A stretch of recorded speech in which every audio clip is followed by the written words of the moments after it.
Dear students and viewers, Assalamu alaikum. I welcome you all on my YouTube channel. Today we are going to discuss about the next topic, that is soil types. तो soil जो है, soil जैसा कि हम लोग जानती है कि soil is the mixture of rock particles and humus. इसका mixture actually soil है.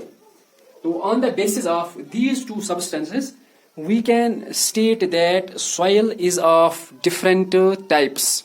Soil is of different types, or there are different types of this soil. There are different types of this soil. तो ये जो soil है, soil on the basis of proportion of the particles of the soil, on the basis of proportion of particles of its size, it is classified into various types. The first is that is called as sandy soil. तो जो sandy soil है, sandy soil, it contains greater proportion of big particles. Greater proportion of big particles, यानी इसमें जो particles होते हैं वो काफी बड़े होते हैं. इसी वजह से ये जो सैंडी सॉइल है, it is not so much fertile as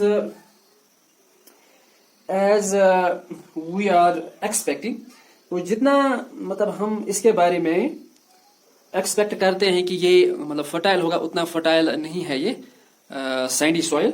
then there is another soil that is called as clayey soil. इसमें जो पार्टिकल्स होते हैं, क्लेई सॉइल, इसमें जो पार्टिकल्स होते हैं, ये पार्टिकल्स फाइन होते हैं. फाइन पार्टिकल्स मीन्स कि पार्टिकल्स का जो साइज है वो थोड़ा सा छोटा होता है. और इसके बाद है another soil that is called as loamy soil.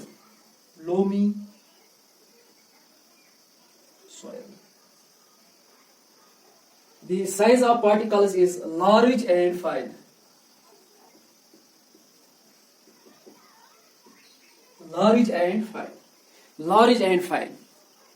कुछ पार्टिकल्स का साइज जो है वो लार्ज भी होता है, वो फाइन भी होता है. यहाँ हम ये कहेंगे कि almost it is in between.